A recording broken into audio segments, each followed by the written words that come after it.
Hello, welcome back to the BCS podcast, week 11 and 12 recap, obviously leading up into the game, or the gay, if you are a person from Ohio. I can't say M, so the gay. The guy. Interesting phrasing, but yeah, gentlemen, how was our last 2 weeks? 2 weeks. 2 weeks were good and bad and good and pretty good overall. Yeah, all right. So we're just gonna do a quick. Obviously, we didn't have an episode last week. Yeah. Conveniently after Michigan with the valiant win to have the best win out of anyone in this podcast here. But it is what it is. Very convenient, for the rest of these guys here, I tell you. But we can just quickly get into the recap. I'll do the Michigan Penn State recap quick. It was Veterans Day. Shout out to all those that serve, have served, thought about serving, loving the country, parents around them, all that, shout out all that. Michigan did their best to do that. I was at the big noon kickoff, got to meet some Twitter legends, fellow of mine. I had a few good times before them, handing out a bunch of flags, getting stared down and yelled at by Urban Meyer. True story. Guy behind me was screaming at Urban Meyer, yelling at him. I had the same hat on as a kid that was yelling at him. Urban Meyer turns, tips his shades down a little bit, points at me, and then keeps walking. I was like, buddy, we go to the same bar in Florida. We are good friends from Sarasota, Florida. So I'm asking you to all relax. We're boys. I've seen your boat before at the restaurant, but they were handing out a bunch of American flags. Good to see Veterans Day. Penn State had a little bit of a situation with the flyover. It was about 5 minutes late, and similarly to their offense, showed up pretty late as well, kind of fitting for the game. But Michigan did their best to honor the troops after, being America's team. We have to go out there and represent the values and stuff of the country. And we decided to be a service academy and not throw the football for the half of the second quarter and the entire second half. We did have points in the third quarter. Great prediction, Zach. But only a field goal, right? Only a field goal. Completed pass, or one attempted pass, which was a assault and battery. Kalen King is currently facing 15 to life for the tackle on AJ Barner before the throw came in. But I thought it was actually interesting, and apparently I'm on a totally different planet here. But the refereeing, as I kind of mentioned, was horrific in the first half. All Twitter was Michigan with a bunch of like ridiculous no holds. And it was like, okay, we kind of knew what was going on. And then there was a pretty big shift once Michigan went up 13 and the game was kind of out of reach. Or I think it was 15. It very conveniently, Michigan started getting phantom calls. And I was like, we're all like, you know what? They decided it's going to be fine. It would be 11-0 Michigan, 11-0 Ohio State. They're going to set up for that. It went from we want Michigan to die to giving them every call they could. Overall, anything else that I really thought from the game? It was good. I had no problem with what Sharon Moore was crying after the game. Obviously, it optically looks bad, but I want everyone to think about this, right? Everyone in Michigan fans thought that he wasn't going to coach. He didn't think he was going to coach. And then suddenly, 2 hours before, he's like, oh, shit, I'm actually doing it. I kind of was doing a walkthrough. Okay, we're actually doing it. We're not going to get this injunction through, whatever, blah, blah, blah. And he's going to be the next coach of Michigan Wolverines, whether that be after this year, because, the Harbaugh, all the NFL teams are already hyping up. Shout out the Chargers for sucking and making it even easier to go there.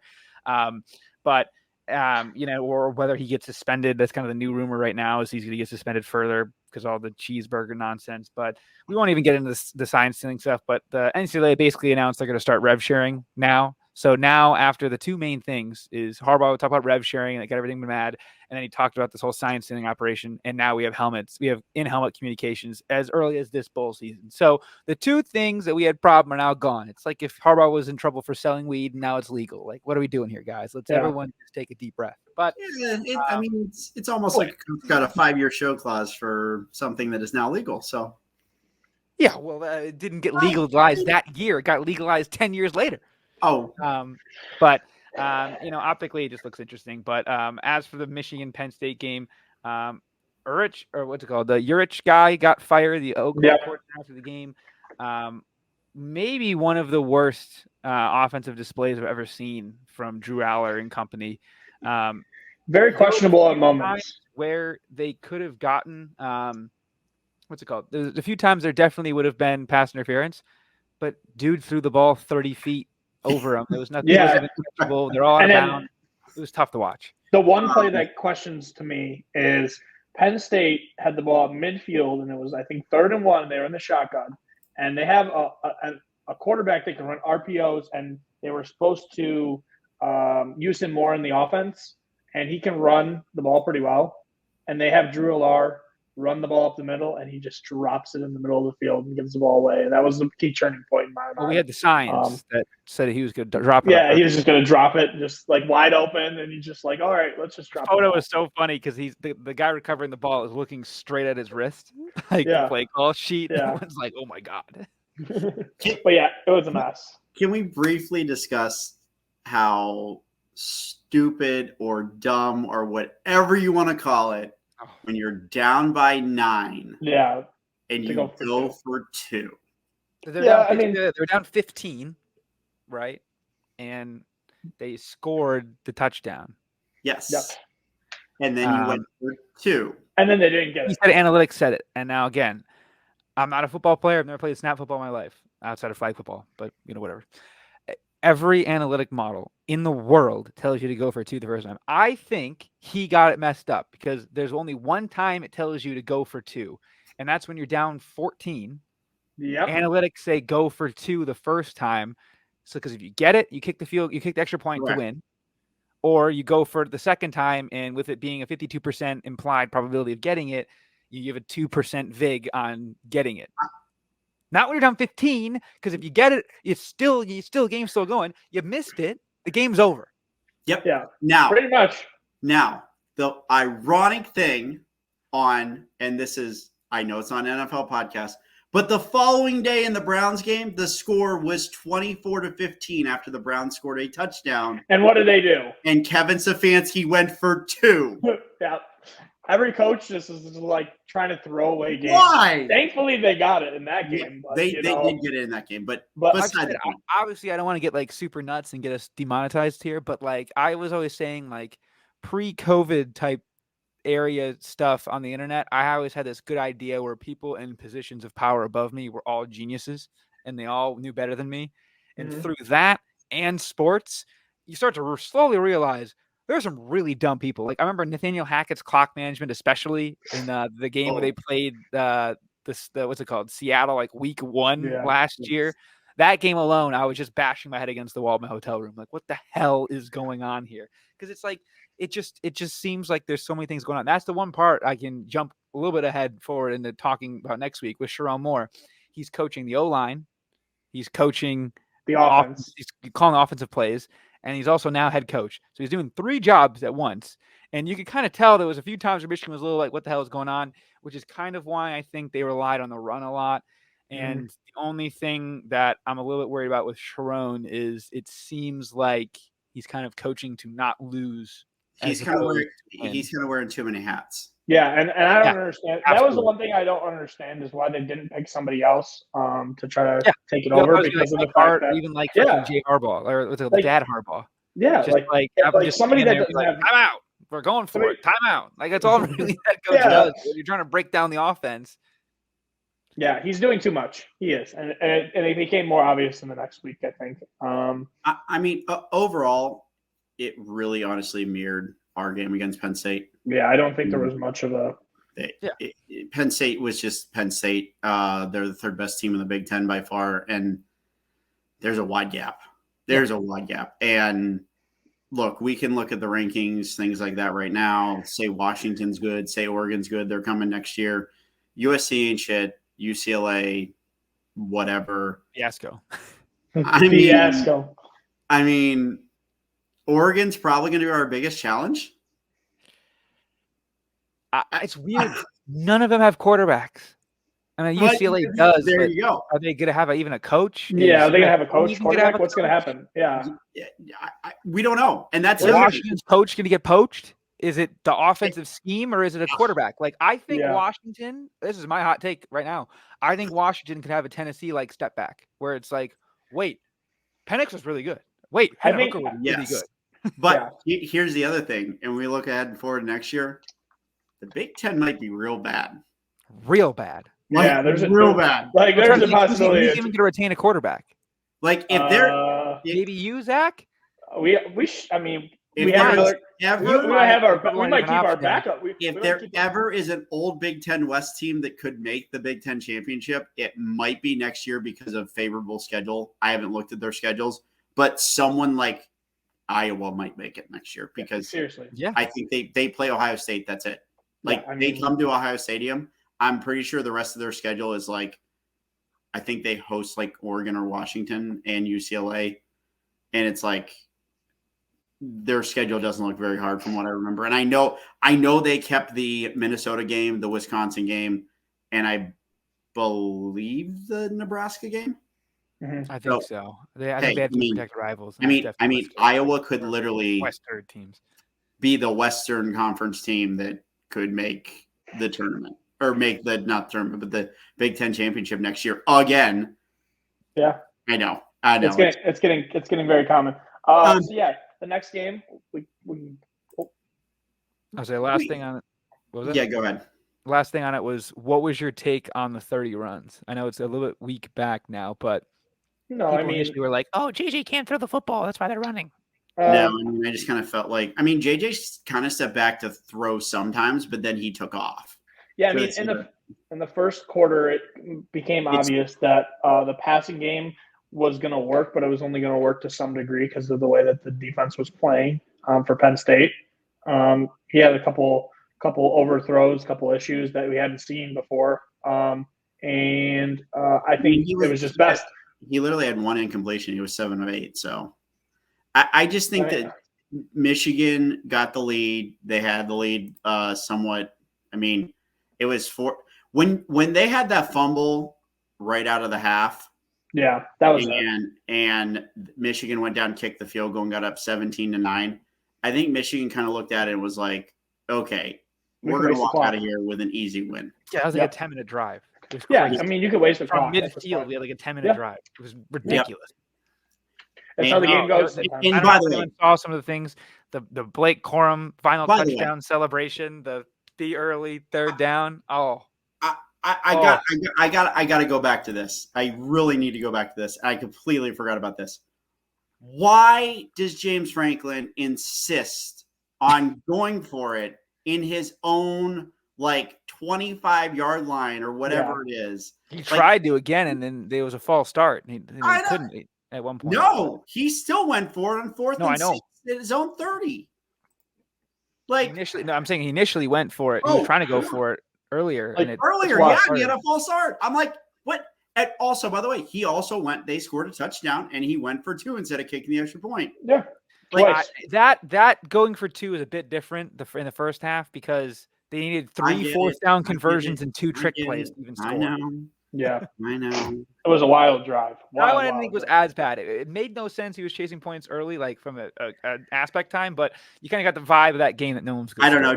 Just once again, lifetime contract for James Franklin. Please, Penn State. That's all I'm asking. Yeah, they're going to let him stick around and get and hire a new offensive coordinator. Oh, man. People are saying Matt Canada. Matt Canada.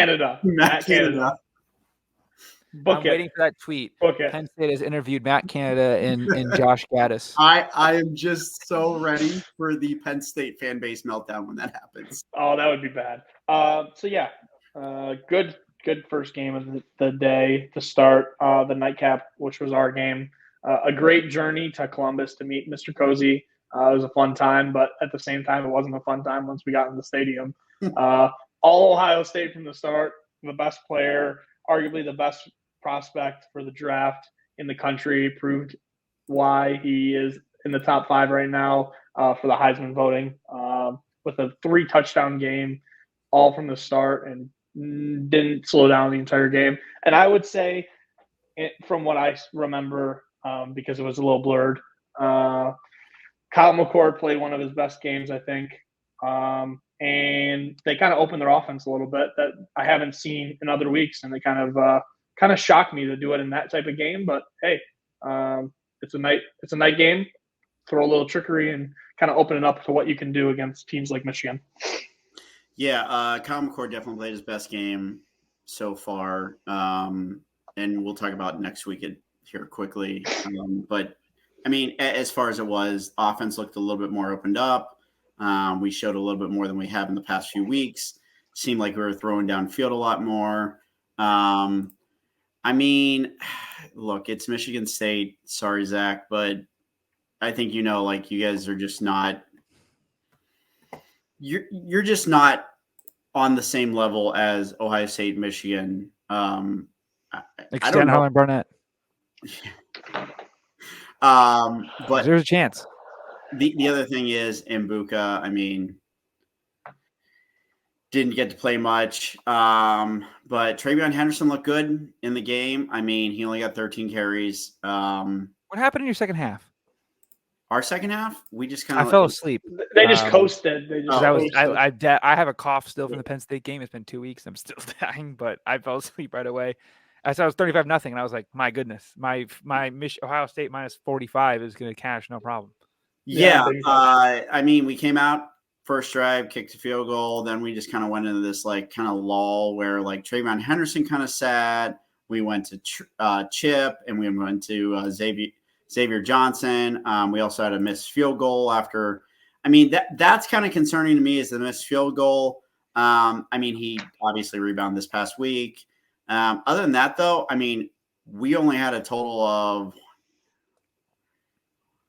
5 possessions in the second half. It was pretty much, let's just eat this clock up and get the hell out of here. This is a win.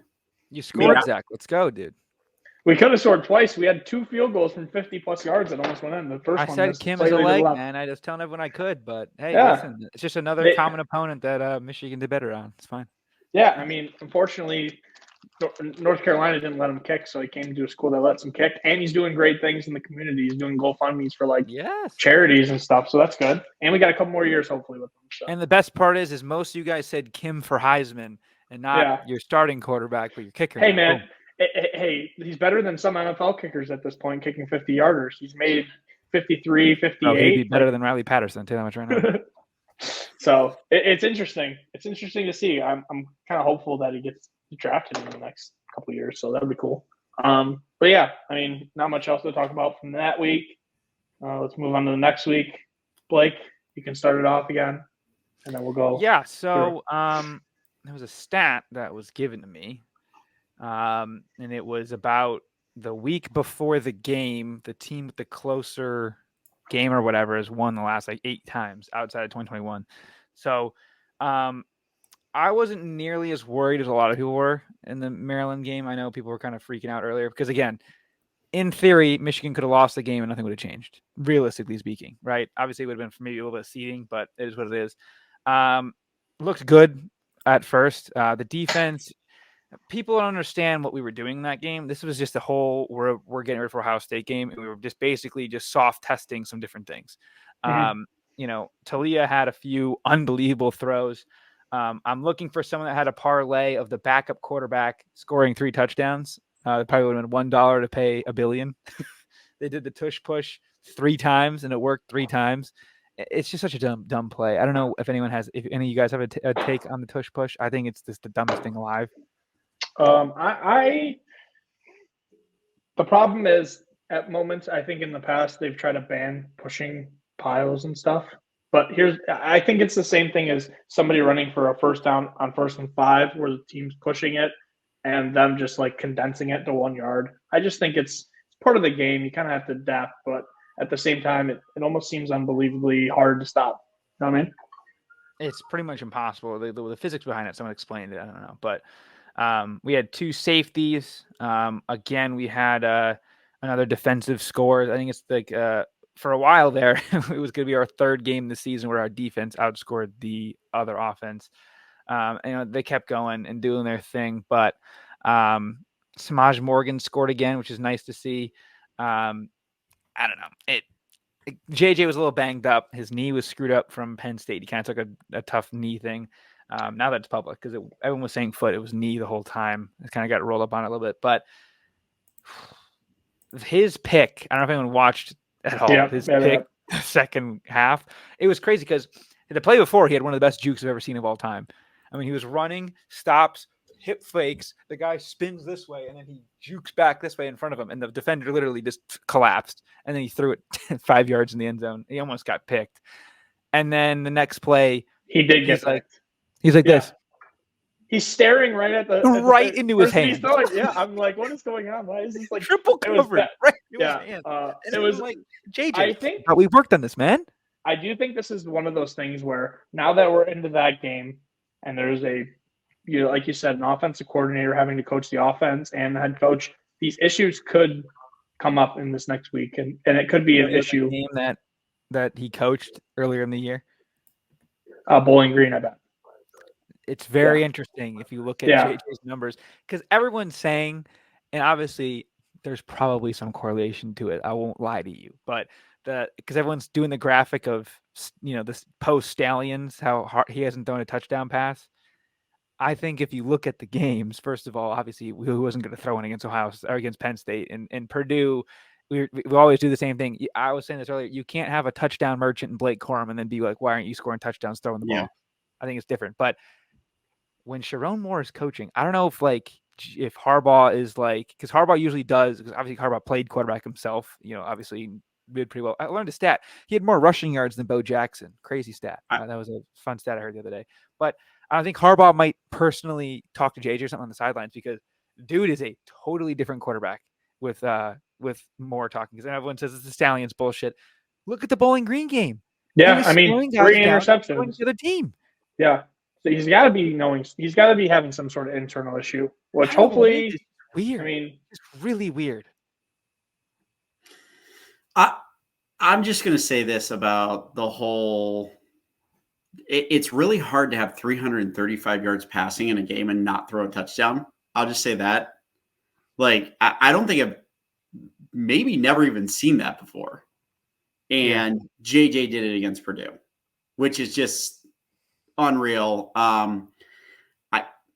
Maybe he just doesn't like JJ. I don't know. I mean, maybe he just wants to feed his running backs, make his O-line look better.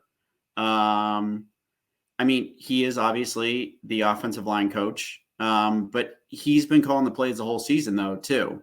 So does Harbaugh have that? A little bit of override from Jim, I'd imagine, at some points. But I would say yes. I agree. But he's still calling the plays all season. And now he has full control of it, though, which you're right. So I'm thinking that Jim does have some override. So it's going to be interesting this week, obviously, because JJ did not look like he actually had a really bad game against Maryland. I don't know if he was injured. I don't know if he was hurt. Some people said he was kind of limping around for parts of a bit for show, because you can't do the jukes that he was doing and be messed up. I mean, that miss to Cornelius Johnson would have ended the game way earlier, and everyone's like, Cornelius got to catch that. I'm like, the fact he even got his hand on it is insane. And by the way, that was insane. Plays one game a year, and it's against you. That's it. Yeah, but it's against you. I will say this, and I think when you made your comment about the officiating winning 11-0 versus 11-0, that intentional grounding was one of the more questionable calls I've ever seen. Okay, I get that it was questionable, but you look, they had 2 alternate replay angles. He's not in it. Oh, I know. I believe it was grounding. I believe it was 100%. I don't know. It was happened. I was like, grounding. I know that people are going to get pissed about it. He threw it 15 yards underneath him. It was very close. I'll just say that. It was very close. Close. I don't know. Close. Yeah, so that was interesting. Interesting game to start the day again, every single time. I'll just go real quick because we finally got the Splatoon back, 24-21 over Indiana. It wasn't pretty. It wasn't pretty, but we got it done. Malik Carr, big game, seven receptions, 119 for 2 touchdowns, ran some guy over to win the game, basically, to score our last touchdown, and a huge catch from Montori Foster where he broke like 2 tackles, and the guys were just trying to strip the ball. The guy that caught it and just ate a hit? That was insane. Yeah, that was Malik Carr. Yeah, he just ate that and spun around and scored a touchdown. I mean, hey, it's a young game. We only had 47 scholarship players play this game. Everybody's hurt. There's about 20 people on the injury list. So a lot of young players got to play. So it's good to see going forward. I mean, it shows that we can still win some games. And there's a chance that going into the future, these people can boost wherever or whoever's the coach next. One more game, and then we'll see what happens. And we'll talk more about that in a little bit. So go ahead, Cozy. But it was a good game for Hauser again. 279, 3 touchdowns, couple mistakes, 2 interceptions, but overall a good game. So going to be super quick. It was boring. It was bland. It was the most bland play calling I've ever seen Ryan Day have. Looked like a Michigan game. I've never. Your jokes are gonna catch up with you at some point. I'm saying, look like our play calling. It was just run the motherfucking ball up, down, up, down, up, yeah, I mean, here's the thing. McCord was not on. You could tell. He still was 20 of 30, 212.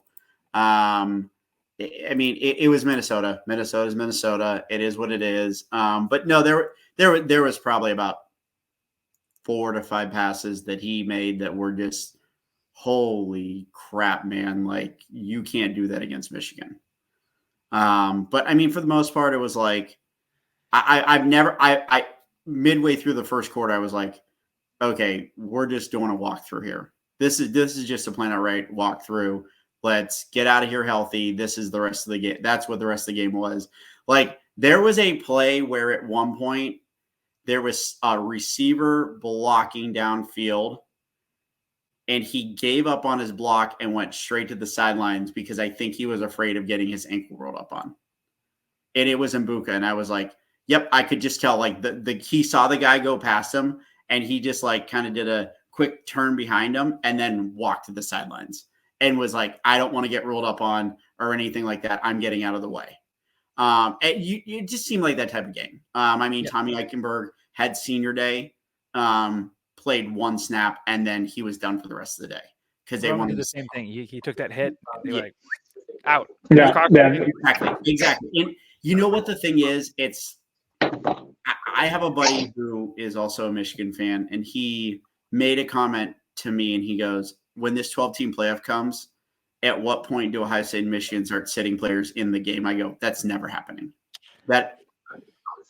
That's never happening. I remember we mentioned it earlier in the year. We said, like, imagine this is the exact scenario next year. Yeah, I mean, they're going to. And then we're playing each other the next week. Why wouldn't you say? I could maybe see it then because we're playing in a Big Ten championship. Exactly. That's what I'm saying. That's what I was like, I would not be surprised if they moved the game. And honestly, if you think about it, I know it would make 0 sense. If the Big Ten was smart, they'd make it like week 0. Yeah. I hate to be that guy, but it would be the best for both teams. Yeah. It'd be the best game to watch week 0, and you get the biggest viewership because everybody's ready for football. I mean, I think they should do like what Tennessee does, third Saturday in October. Just make it like that's the new thing. Like, last Saturday in September. Yeah. Yeah. I mean, it'd be dumb, but this is all dumb. We all know it's dumb. Actually, funny enough, I'd explain to my sister yesterday that we're playing. That she's like, I saw something that ESPN, what's it called? That the California teams are in the Big Ten now. What the fuck's that all about? I go, no, that's legit. She goes, what? Yeah. Why? Yeah. She goes, in California, not the Midwest. I'm like, yeah. Kylie, listen, it makes sense, man. Yeah, it makes no sense, but it works, I guess. I don't know. We'll see. I don't know. I'm kind of in between on that because it's like there's so much tradition with us playing the last game of the season. Or regular season at least. And I mean, even when we had a Big Ten championship, like, it was weird the first few years when we made it to the Big Ten championship. It was like, oh, we have to go play this game after we just beat Michigan. It's like, I don't want to do that. Like, I want my regular season. I don't want a conference championship game. It was just kind of weird like that. I don't know. He said it to me, and I was just like, no, there's no way. There's no way. There's no way.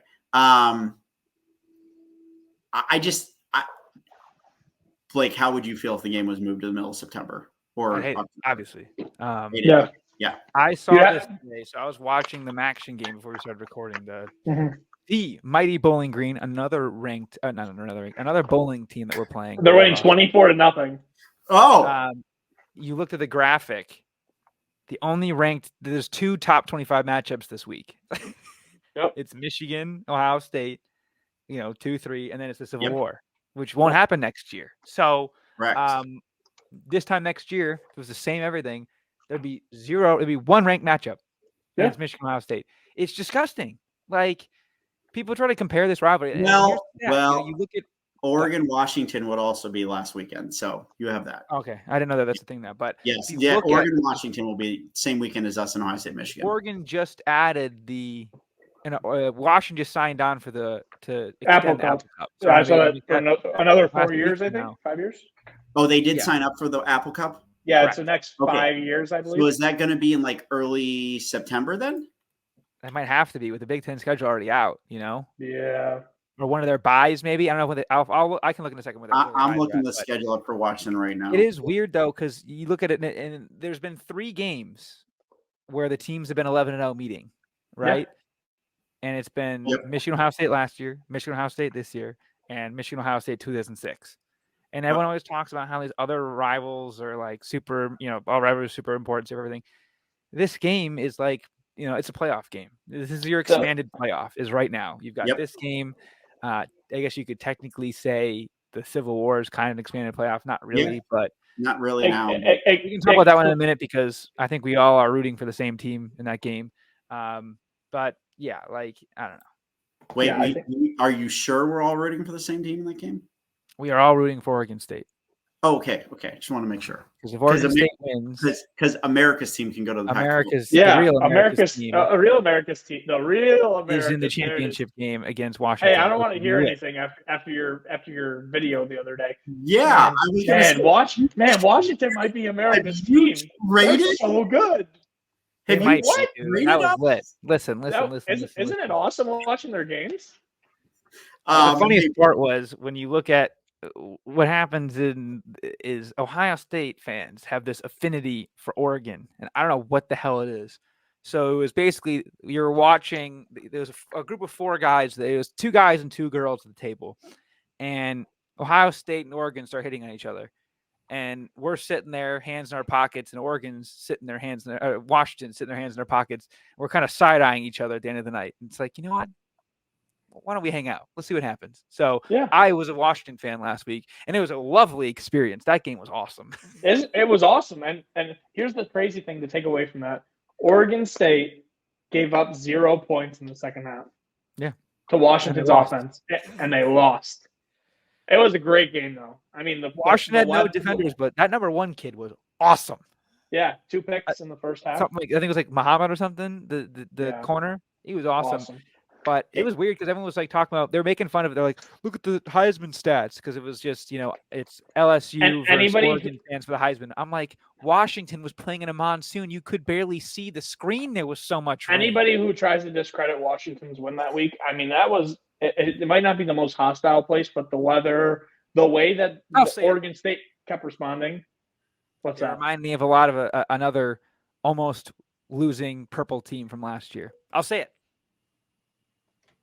Yeah. I mean, the parallels between them and TCU are kind of ridiculous. Obviously, they didn't have the preseason hype coming into it, but everyone kept with TCU last year. I would know better than most.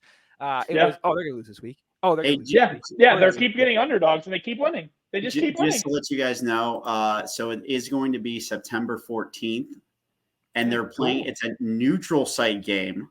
Oh. Wow. Where, like in the Seattle Stadium? It's the Seahawks Stadium at Lumen Field. Nice. That's sick. That would be sweet. So I am willing to bet that's not a Washington official home game, and they're probably going to put both teams on the field and have a 50-50 crowd because that would be. I hate that they announced it beforehand. That kind of sucks. Here's the thing. The thing that makes me upset about this is I looked at the future schedules, and then it goes back to Pullman, then to Husky Stadium, then to Pullman, then to Husky Stadium.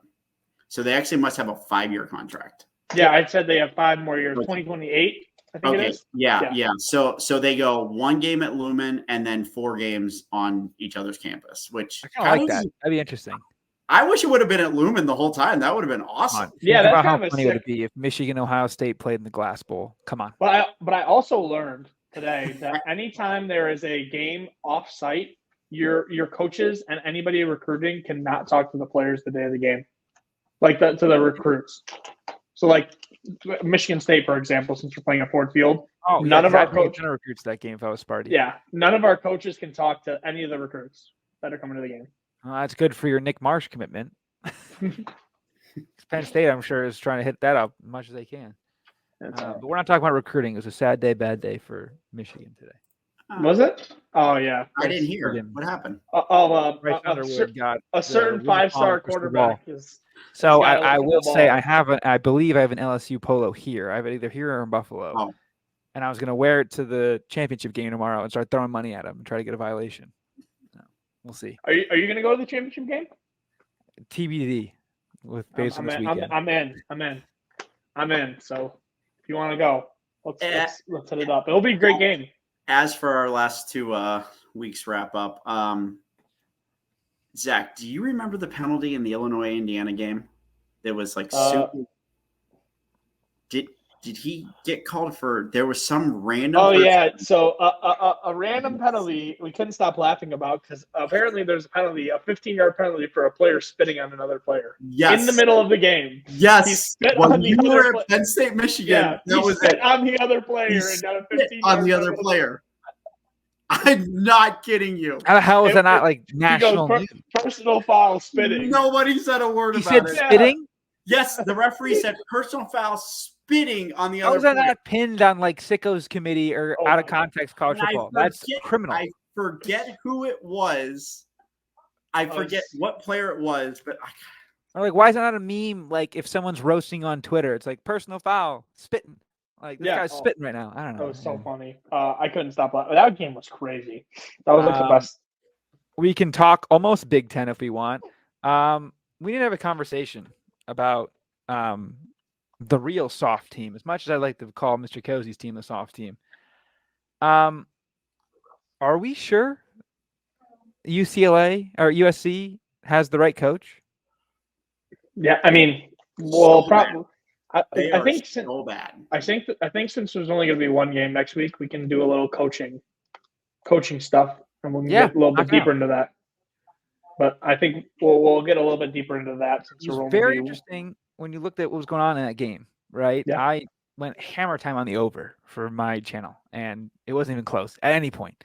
Even though it technically wasn't ever dead because these two teams suck, but Chip Kelly was fired before the game, according to Twitter. Yeah, apparently. What the fuck are you talking about? Yeah. And then they went out there and promptly beat the hell out of USC. I'd be stunned if Lincoln isn't in the NFL. Caleb Williams. Caleb Williams Caleb doesn't Williams, care. Yes. They had 3 rush yards and 3 turnovers. But by the way, quick side note here. It was, I just looked it up to confirm. 3. It was Havion Nicholson who spit on an Indiana player in the second half. The starting cornerback for Illinois. It was a mess. Yeah, it was. It was probably and I can't believe we forgot to post it in the chat because it was probably one of the, like, I just remember doing a double take. Like, he said what? And he spit on a player. But I remember one of the other famous ones is like personal foul. He's giving him the business. Yes, that's what it was kind of like. But yeah, I mean, USC, there's no saving. I mean, if Lincoln Riley comes back, how long of a leash does he have next year in the Big Ten? I think they're going to have to give him at least a year transition period. I would be shocked if they didn't. It'd be pretty harsh if not to. And I don't think USC is all that serious of a football program. I mean, because they've been abysmal, really, for the greater part of my entire life. And they don't tackle in practice. Alex Grinch is out. There was a fake tweet put out there that Jim Leonard was going to get hired, which would be a hell of a hire if you're being honest. That'd be awesome. But it's like, it's just so weird because it's like, look. Who wins right now? USC or Iowa? Iowa, because I play defense. Nebraska.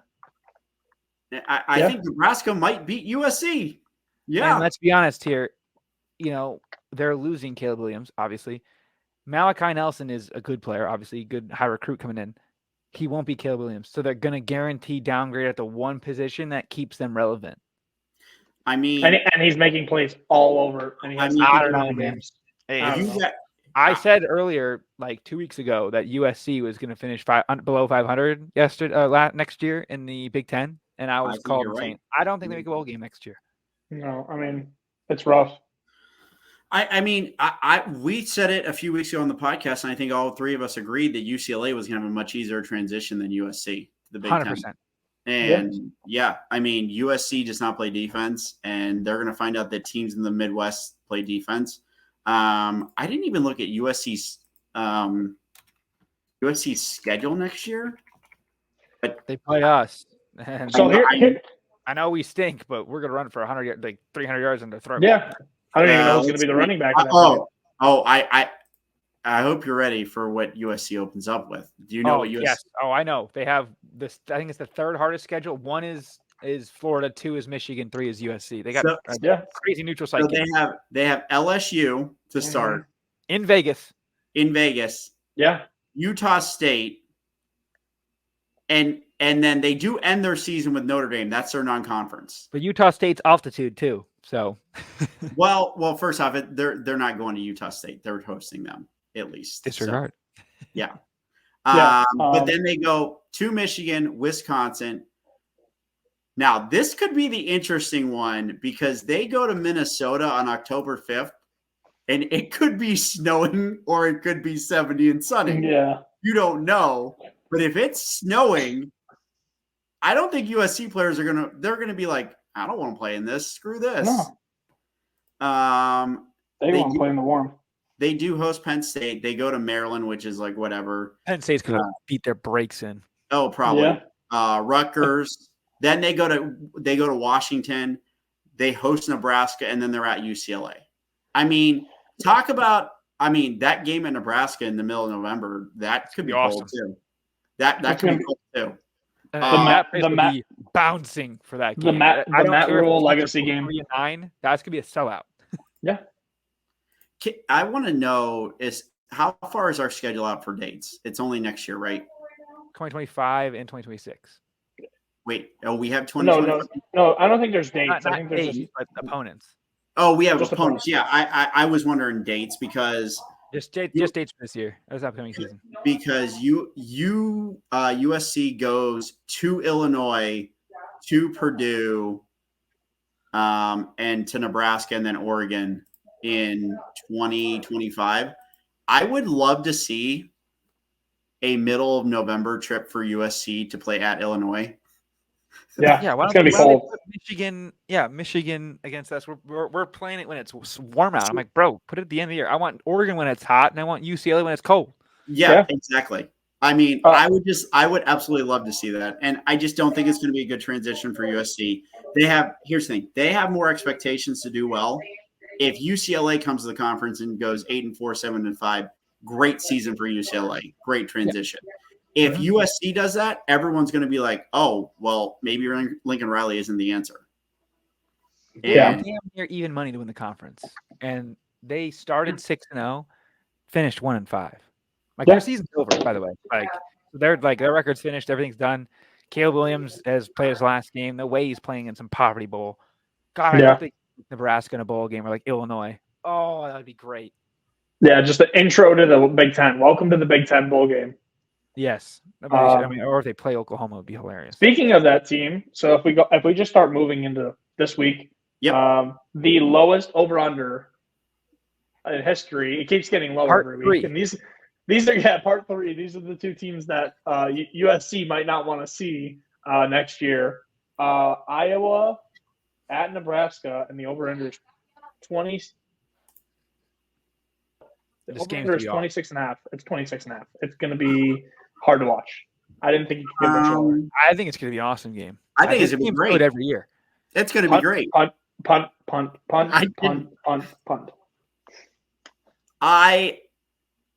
You're going to have Nebraska fighting for their lives to make a bowl game. Yeah. They need a win. They can still make it. They are going to pull out all the stops to do it. It does not matter. I actually like Iowa, Nebraska. It is a great rivalry. I think it's a newer rivalry, obviously.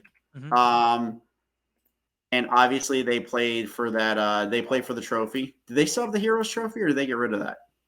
I'm not positive, but I'm not 100% this is sure. crazy because it's like an NFL game where I think you could very much see Nebraska or Iowa comfortably cover but lose, if that makes any sense. Yeah.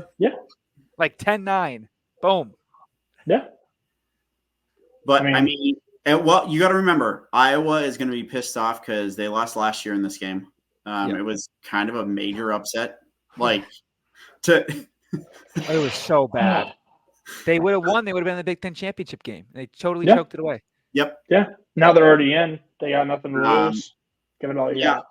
I mean, and for years upon years, I mean, Iowa dominated this series. Are we going to see an 11-win Iowa team this year? It's very possible. Bowl game. Sorry.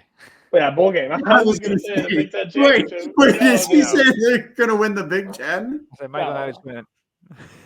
No, it is crazy though. If you look at the the Big Ten schedule, I'm just quickly scrolling down here. There is a possibility, if everything goes right, that there is 1, 2, 3, 4, 5, 6, 7, 8, 9, 10, 11 bowling teams out of the 14 Big Ten teams.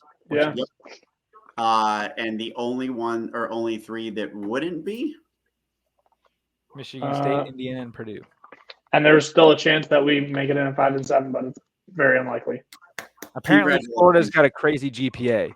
I heard him talking about it today. Wait, is that actually legit serious? Yes, it's GPA. That's how Rutgers got it the year. I know how it's GPA, but was out. Does Florida really have that good of a GPA? Apparently, and everyone joked. They go, oh, how the mighty have fallen. You went from Swamp Kings earlier this season, the documentary, to you're making a freaking bowl off of a GPA technicality. Not my Florida. Yeah, that's wild. And then the only other game on Friday, the night game at Ford Field, Penn State comes to town to play Michigan State Spartans with 22-point favorites. Blake will be in attendance. I'll be in attendance. We wish Cozy would be in attendance, but at least be tailgating. I don't know if I'm going to be in attendance for sure, but but it's going to be interesting. Drew Alar coming up an injury. If he starts, if he doesn't, I don't know what's going to happen. But the wording around his injury, they said like alleged injury, which I think is very interesting. I got some insight that people think that the backup quarterback could be pretty good going in the future. Bo! Yeah, dude, he's fun. He is Tracy McSorley, Sean McClifford. He is. He's fun to watch. And very fun. Just remember, they all hated Sean Clifford, and now what are they saying about Sean? They want Sean Clifford back, basically. Bro, he would have won one of our two games. I'm pretty confident. Oh yeah. He would have had some sort of chaos play and would have broke it. Yep. Yeah. And then what do you think about this game, Zach? What do you think about this game? I'm very torn. I think Michigan State covers. I think we have so many injuries, but you never know. It's a neutral site. It could be very interesting. People think that this benefits Penn State to have visiting fans come, but the day after Thanksgiving, it's in Metro Detroit. Like, there's a lot of Michigan State alumni that live there. I think it could be very interesting and very green. I think that there could be about a 75-25 green, and it could be pretty loud. It's indoors. It's smaller capacity than most stadiums in the Big Ten. I mean, it's 10,000 or more, less than us. It's hard to say, but it's kind of one of those games where Penn State could just come out flat. They come out flat on offense before, and if our defense kind of disrupts Drew Alar, it could be a kind of a flat game, kind of a lower scoring game type thing. So I have a very interesting wrinkle to this game. Now, part of me thinks that, I think I call him G5 Alar now. That's my new thing. Looking back and seeing how high that wrinkle that kid was, it just mind boggles me sometimes. Mm-hmm. So it's their second game without the coordinator, but Allard really didn't play with one anyway. He barely played last week. I think so. Here's the thing, right? They just ranked them, and I think Penn State's 11 or 12 in the ranking? 11. So Ole Miss, who's 12, plays before them, right? Ole Miss is probably going to beat the dead body of Mississippi State, no pun intended. And Friday, you've got Missouri, Arkansas before your game at 4. Yep. So Missouri is the group of 5, is like the last, bowl contender, I would say, for New Year's 6, right? Then Louisville. Louisville is playing on Saturday, but if Mizzou wins, it pretty much means Penn State's not going to be in a New Year's 6 bowl. And I think that could get very interesting because then it's like, what the hell are we playing for? And I don't know if Barnett's got really that big of a, pull on the players in the locker room if they kind of galvanize the guys in there. It's a chance, based on everything we've seen, that you could definitely get into a bowl game with 5 wins, right? Yep. And he's trying to fight for the right for an interview. So I think he's obviously got a lot to play for. He's got a couple million reasons to give his all. The players, I'd imagine, respond off of it. And think about it. Even if you're like a semi-good, like if you're Nate Carter, right? And you could be like, I hate the party. Obviously, I don't think he does. This is a nationally televised game, standalone, Friday night in Detroit. Okay. Yeah. The last time we had a game like this was freaking Imani Bates going nuclear against Michigan basketball. Yeah, I remember that game. There's going to be a lot of people watching this game that have not watched a lot of Michigan State outside of Ohio State and Penn State and the big games, right? Yep. You could make a lot of money potentially if you have a good game here. People are like, okay, remember when he did that? So I think Sparty's a live dog in this game. This could definitely come back and bite me, and this could be a classic James Franklin. We're going to go 1-0 against Michigan State, and they're going to win by 50-0, and just run it up on you and be like, look how good we are. Momentum for next year. But I think Michigan State's got a lot going on. Yeah, I think it's a very, very interesting game. I also think there is the aspect that nobody really thinks about is the fact that there's going to, like I said, there's going to be a lot of donors there. These people are looking forward to the future coach. They want to see if this team and those players are worth giving their money to a future coach. 100%. Worth taking a risk of spending that extra, $1 million and getting somebody that they really think will fit. And I think that's a big deal. Even if we lose that are downtown, it's $20 to go to this game, and they're saying I'd rather go to the bar. I think that says a lot about the program. Yeah, I mean, even if it's close, if it's close to the end and we lose by 7, that's a win in some people's eyes. You know what I mean? I would say that's a win, big time. If this is you're within 2 scores, I think it's a massive win, and that's I think you're covering the right now on ESPN. It's a 21-point line. I think you're covering. I think that you lose like maybe 24-14, something like that. Yeah, if you can do college props, I know you can't in Michigan. You can't do any prize picks with Michigan anymore. But if you can find some over kicker points, I think Mr. Kim's can hit some nukes. Yeah, he's got a leg. He's going to prove it this week. He's going to be a draft prospect, possibly. Heck, you hit a 58-yarder outside. Imagine what you can do indoors. Yeah. No win, nothing. Tucker hit the world's longest field goal in the history in that stadium. Is in that stadium. Yep. Yeah. So 60-yarder is up for grabs. You might as well. Lock of the week, 60-yard field goal.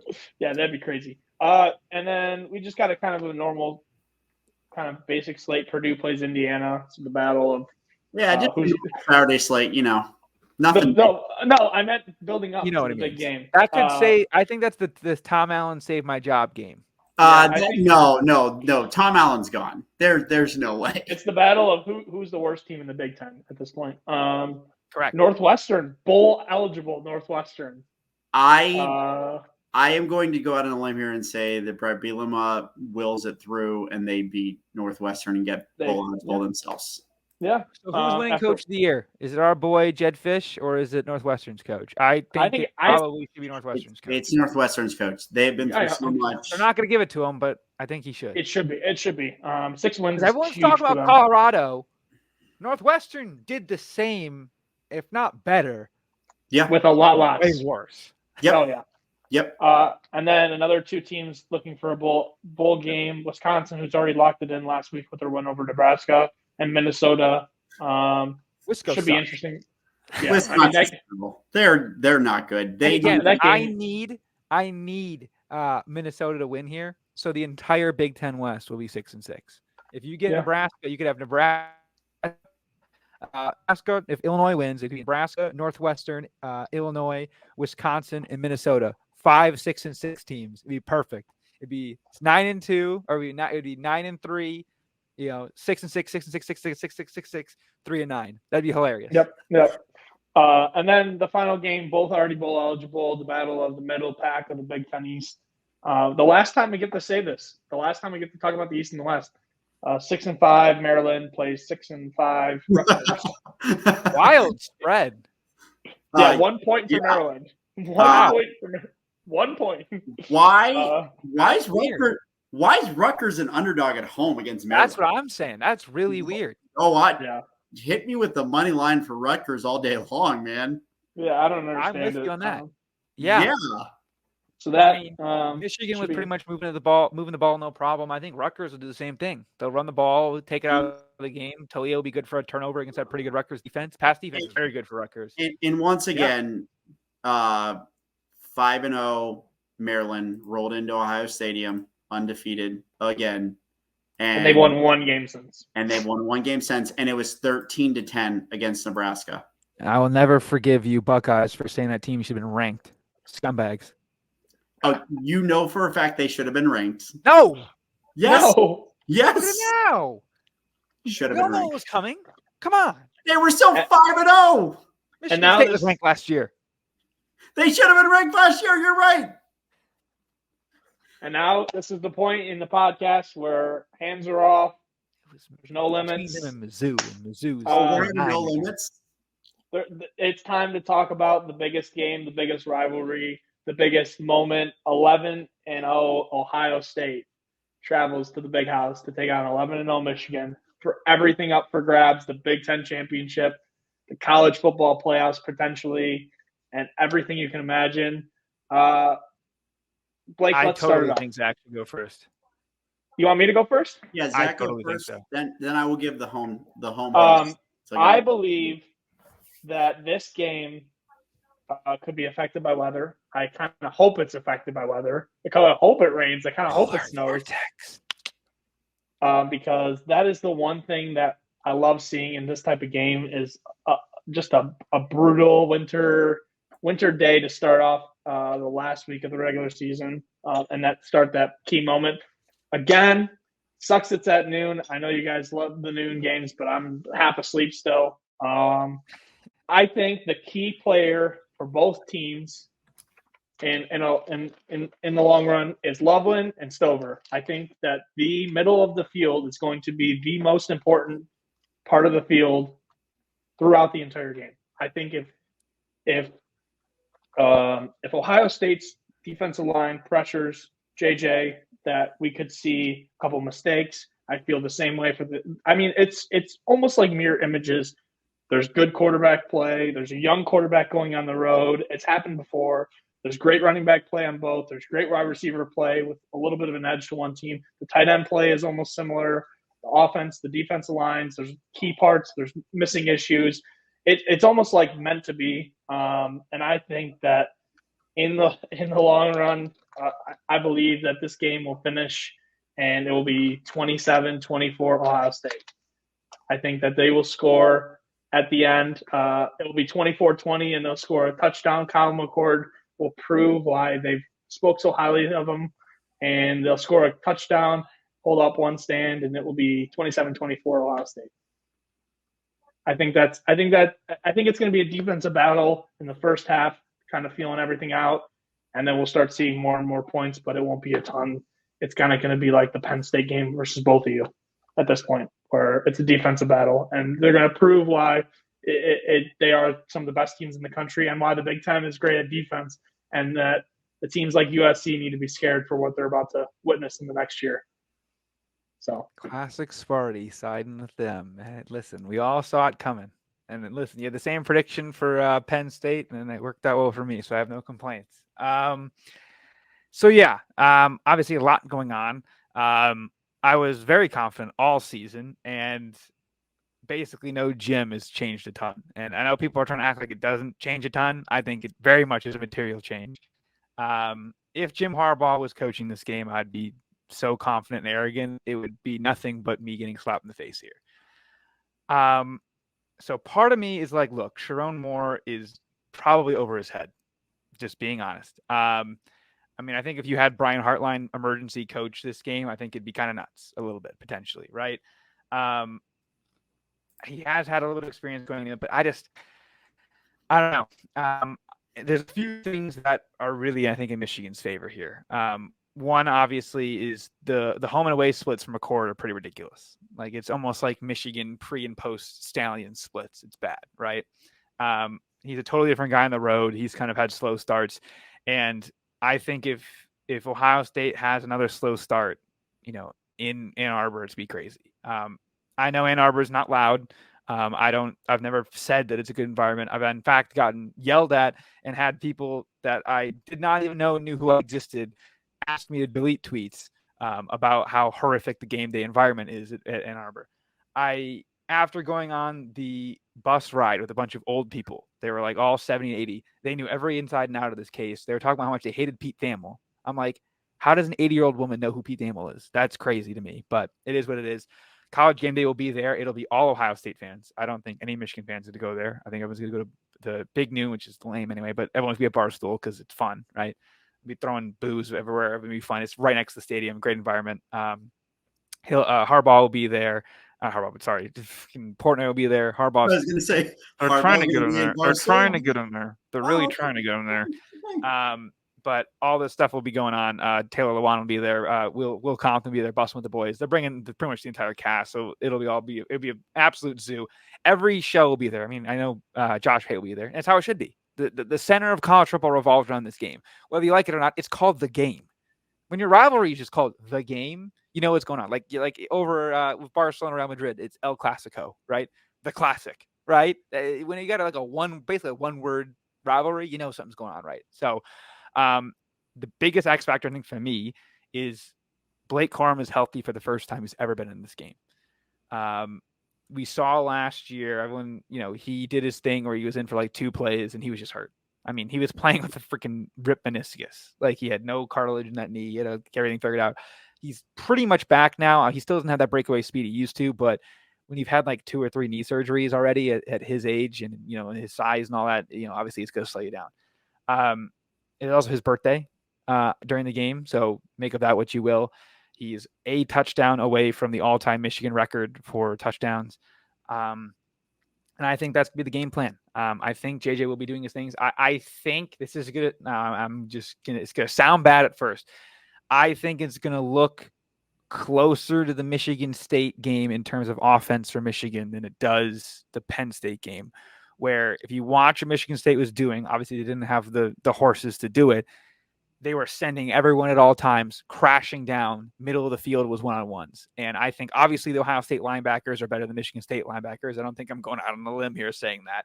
But like you said, Zach, it's going to be tight ends. I think, A.J. Barner and Loveland, I think, are going to try to eat those linebackers alive. I know the secondary is a bit down. And it's going to be – it might be kind of like what it's been the last 2 years, where Ohio State's like, look, JJ's got to beat it with his arm. And obviously I think he can. And the biggest X factor as well with that too is, I think, I'd imagine we're going to go on a 99% limb of people watching this are dudes, right? And a lot of you guys are probably younger dudes. Everyone's had a super big crush on a chick and she's had zero interest in you and she goes with some idiot next to you, right? That's kind of how JJ feels when it comes to Ohio State, right? Is he wanted to go to Ohio State. He loved Ohio State. Growing up, he was the biggest Ohio State fan. Dude used to X out shit on his old tweets, okay? X out M's, all right? And they decided to go with this Honda McCord looking dude over him. And I'm just trying to imagine, if you had the ability to flex on the new guy to your girl, in front of the world, you can see that game last year, he was playing out of his mind. 2 years ago, he kind of was used intermittently, but 2022, I did not think we were going to win. 2021, I thought we had a chance. 2022, I was fully expecting to lose.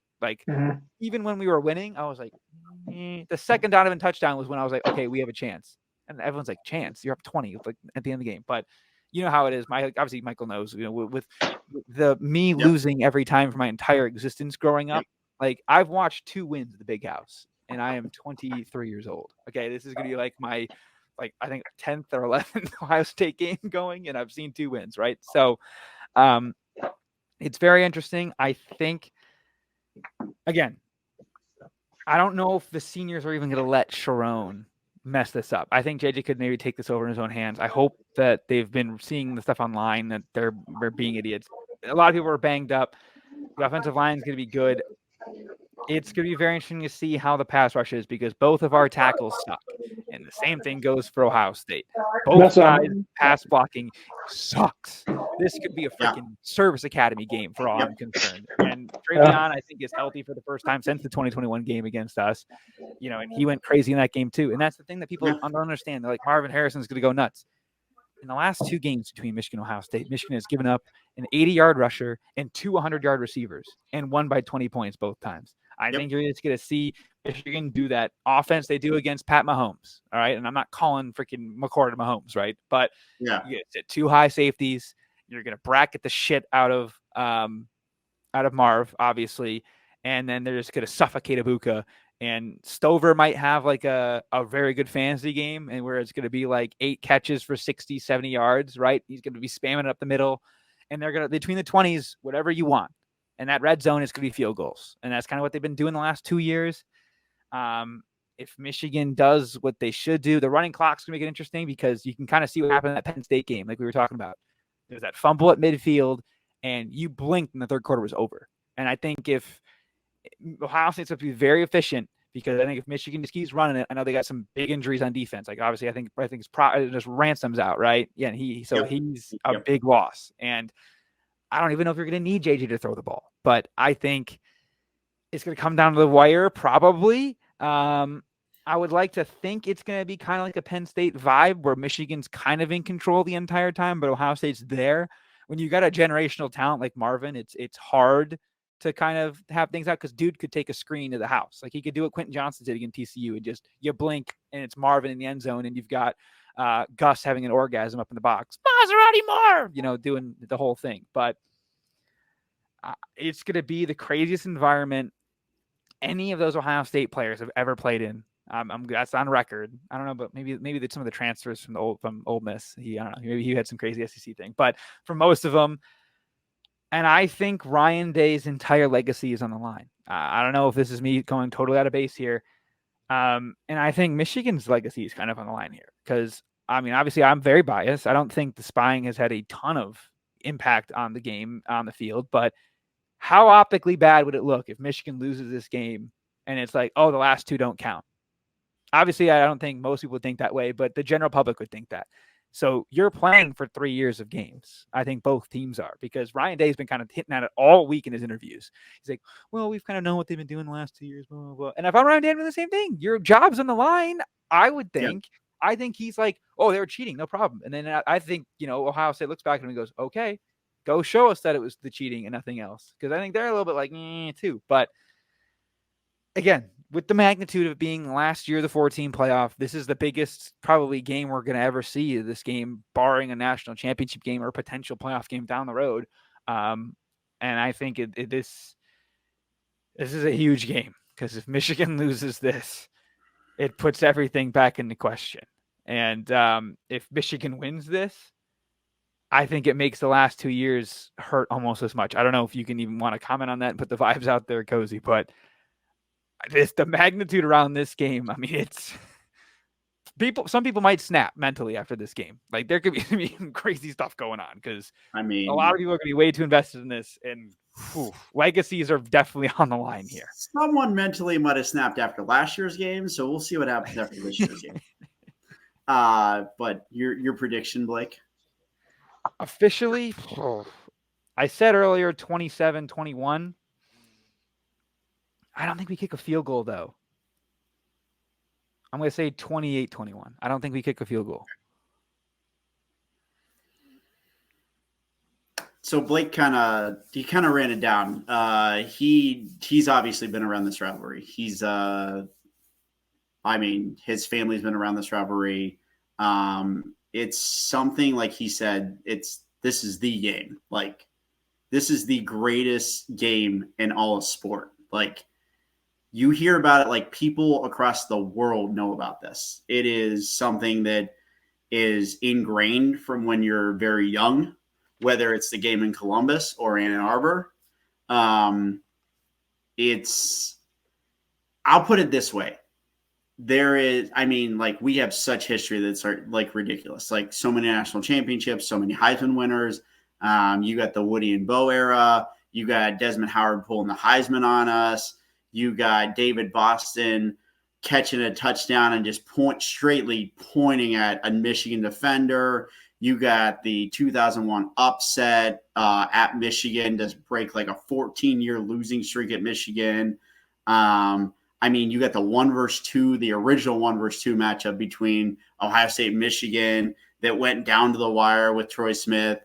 You had Chad Henne saying they were going to go 4-0 with Mike Hart, and they ended up going 0-4. I mean, no questions this time.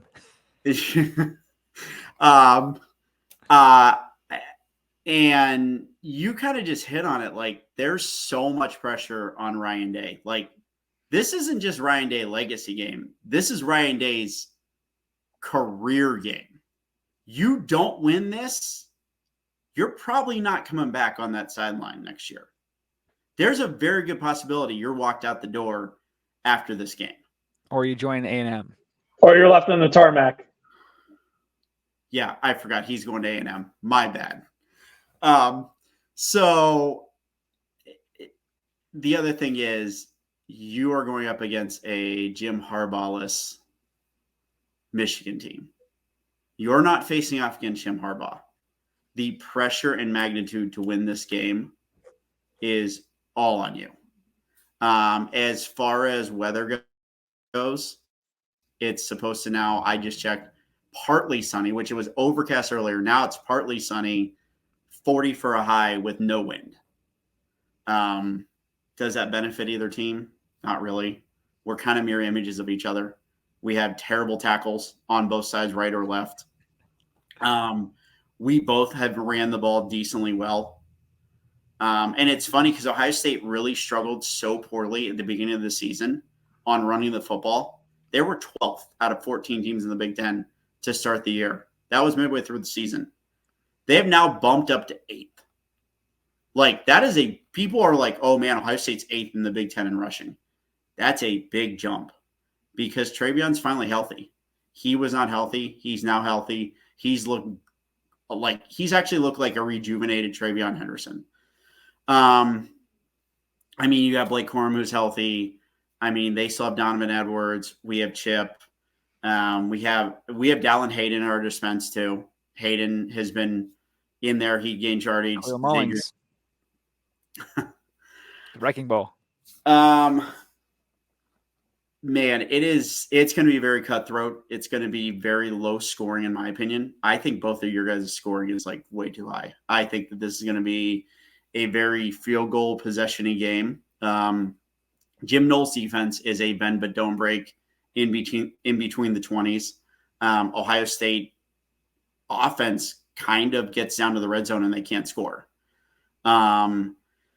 So I kind of feel differently. I kind of feel like it's going to be very low scoring, and it's just going to be very cutthroat. It's, I think 16-10 final, Ohio State. I think it's just going to be super low scoring.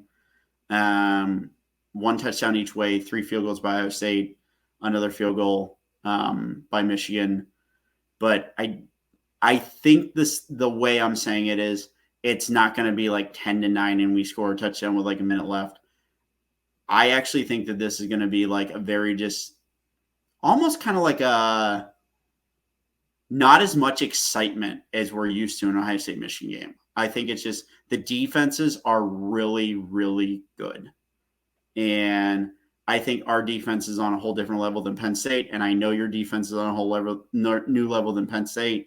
Like, I just think both of our defenses, and to be very honest with you, both of our defenses are top 3 in this country.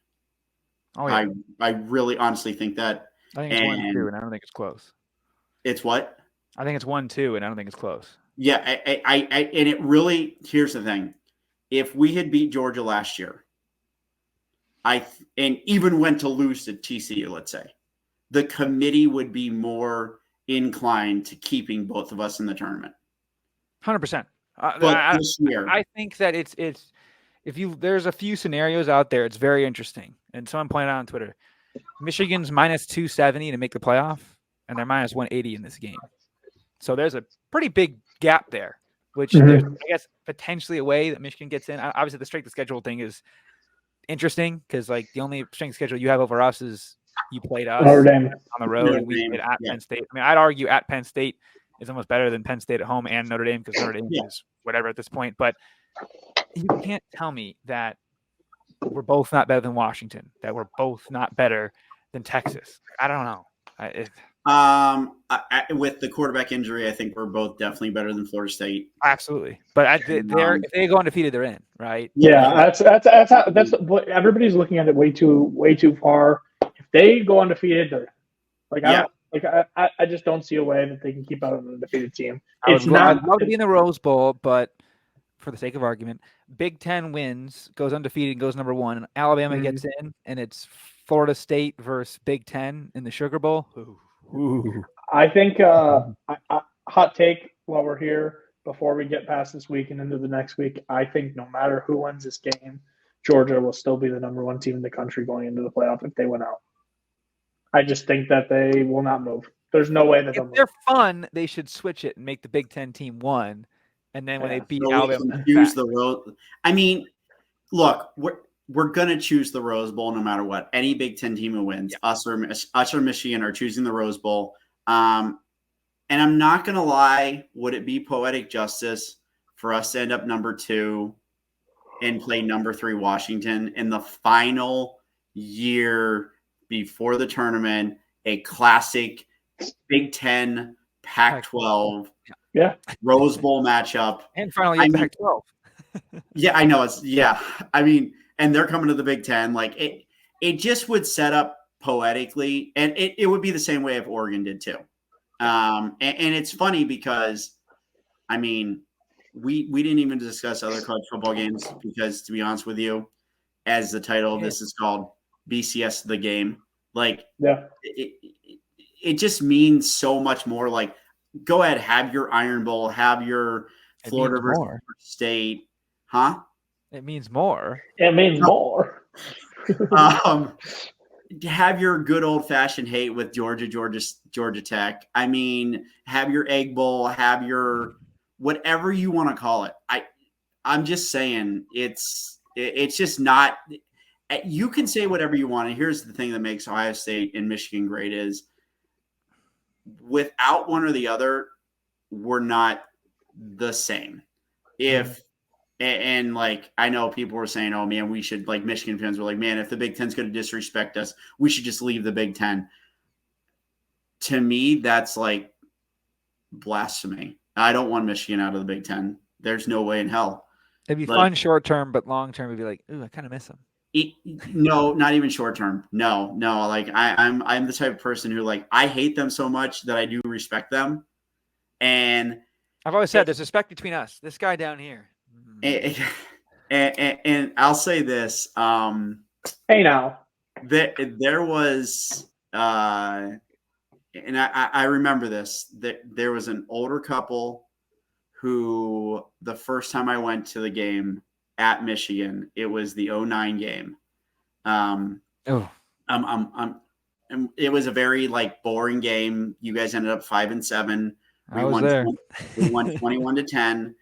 And I remember leaving my section to go to the bathroom. It was like right after the game, and like we were waiting because we went on the bus and everything. And I'm walking back, and this older couple, like, they're walking, and they both had canes, and they were holding hand in hand, all in their Michigan stuff.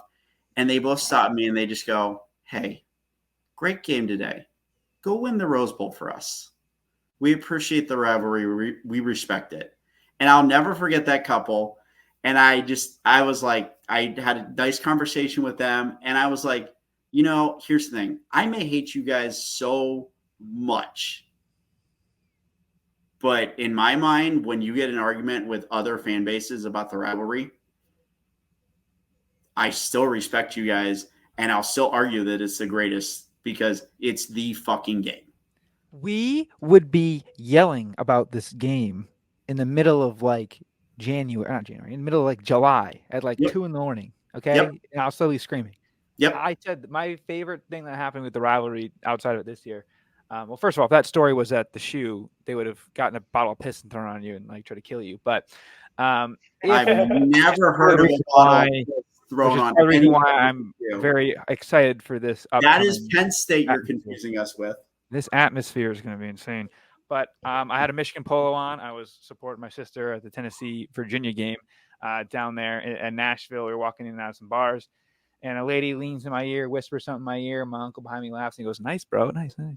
And I go, "You want to know what she said?" He goes, "Hopefully something great."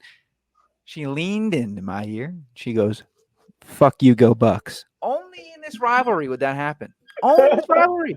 You know, I It's thought so something great was random. about to happen, and it was no, just kidding. You suck. Oh man, you know it is what it is. Look, man. I do want to add one thing. My X factor of the game, Jack Sawyer. I think Jack Sawyer has a big, huge, big time play. And you can mark that down. I think he has a outstanding game and just comes up huge for us. I think one of the most not talked about things too. So obviously Partridge got fired. I can talk on that now. It's all public knowledge. So all the players were getting interviewed by the NCAA, or sorry, by the Big Ten. So first of all, the Big Ten, you're screwing with your best team out here based on odds. Relax. They were interviewing all these kids. I know who it is. I'm not allowed to say who it is. But Partridge was talking to all the linebackers and kind of like coaching them on how to do it. And it turns out that the donor or the partial funding of the Stallions bullshit was from an On3 shit poster. And On3 apparently knew about the entire time, and they've been running around the entire. I don't want to get into it. I don't trust On3, let alone the fact that they hate Jaden Davis. That's a whole separate issue. That's for 2 episodes, 3 episodes down the line from now. But you trust them for giving crystal balls for your players to go to other schools? Nah, Steve Wilfong put it in. That's what I hate. Yeah, at 24/7 guy. But basically, one of the players kind of leaked out that Partridge was covering it up. And the funny thing is, they're like, "There goes your lone wolf narrative." No, Partridge didn't even know about it. Partridge was in Ole Miss for a year. He recruited the Bognason dude that's going against him. He's on your team now. Okay, so Partridge didn't have any idea about this whole thing. He just got wind of it as much as we did. It's literally the Stallions dude. It's kind of nuts that he was able to do this all on his own. And again, I don't want to get into the whole optics of the whole thing because I'm kind of past it all. But they're like, "Why would you be listening to your sign stealing guy telling all this stuff?" He was winning and doing it right every time. I mean, everyone would have thought he would have cheated and done it right like everyone else is doing, but he was an idiot and had to go do it technically wrong, and it was stupid. But the Paul Partridge thing is he didn't know. He was just basically telling them how to answer questions, and it always is the cover up that's worse than the actual crime. It's how all that usually ends up happening. So he didn't know about it, but he was just trying to beat the guy and do it. Huge loss. His big recruiter. Optically looked bad because Jeremiah Beasley, teammate of Bryce Underwood at Belleville, big guy that we got over Michigan State. He was like, "Oh, I was talking to Partridge this morning. It was great." Blah, blah, blah. And that was the last tweet On3 posted before it got fired, and we found out it was the freaking On3. Oh boy. So optically, it was horrific, which is all Ohio State fans just like crying, laughing. But the interim, that was a whole long around to get around to this point. The interim linebackers coach is Jesse Minter's father, which I think is very interesting because the most important position group, I think, in this game is the linebackers for both teams. Yep. And now Minter's got a pretty good chemistry, I would assume, with it being your father as a position coach. And we saw linebackers were doing a lot in that game. Mike Barrett's dad is one of our biggest friends on Twitter. He's been in a lot of spaces with us now, too, which is great. He's been chilling, hanging around with the guys. I think he follows me on Twitter as well, a few other people as well. His son is the winningest player in the history of Michigan football because he's played in it for 5 years and obviously had pretty good success. It's very, very, very interesting to see that that's the most important position group, and you got the D coordinator's dad as a guy. So I think that he'll have control of the linebackers, and we can see what goes on. I think it's interesting because when I look at the difference, the biggest one there is between Penn State. I think Penn State's best offensive plays was Aller's legs. And I don't know if there's a less mobile person. I think I'd take Peyton Manning scrambling over Kyle McCord. So it'll be interesting to see if Michigan can get home with the 4 that they were doing, and sometimes 5. They didn't get any sacks against Aller, which that was a very interesting stat. But he definitely was not comfortable back there. So we'll see how that all turns out. You did your final prediction was what, 16-10? 16-10. 10 points is interesting. The lowest scoring game in like 7 years, which would be very fitting, obviously, for the game. But We have Zach at Ohio State. Always, it's again. Hey, you're I looking for put it America's up. team. You're looking for the team that's the underdog, back against the wall. No one believes in them. No, Comeback no. story. Here we know. Once again, no one's picking Michigan but me. Back against the wall. No one believes in us. We're ranked lower. Everything's against us. I don't think anything is going in favor of Michigan. No. It's either Vegas has you favored. The golden slipper All your on fans think you're going to Harbaugh's beat the foot. shit out of Okay, us. Cinderella story. All your fans Orange think you're here. going to beat the No shit one out believes of in us. us. All of your fans. Here it is. It's either America's team or Michigan versus everybody. Pick one, because you can't be both. You can't have everybody hate you and everybody love you. No, you can't. How many times has it been America versus the world, buddy? Huh? There's 49 and a half states against you. Hey, Mr. Zach, how many people use the metric system? How many use the American system? Us versus the world, buddy. You can be America's team and against the world. That's almost more fitting. Is everyone against the world? I mean, it's okay. Ohio versus everybody. Someone kind of stole that. We might have had it in Detroit a versus everybody was founded 6 months before Ohio versus the world. That is factual. That is true. And I will support Detroit versus everybody. But the Detroit versus everybody is doing the Michigan versus everybody. Thank you for copying our. Gosh, I'm sorry. Wait, what happened during a playoff game? Oh yeah, it was Ohio versus everybody. So. Oh, I just want to bring up one quick second because it's a historic day when Ohio State's best team ever in 2015 lost on the last second field goal to 2 backup quarterbacks. I just wanted to put that out there. 7 years ago today. I will say, random thing that popped up. I would rather I hope Penn State beats you by 4 touchdowns. Wow. I'd rather a last-second win than a blowout, but it's pretty nice. So. Yeah. Oh man. So. All right. Well, any closing thoughts other than in the Civil War we're taking technically the Southern team, which is probably a bad look for us.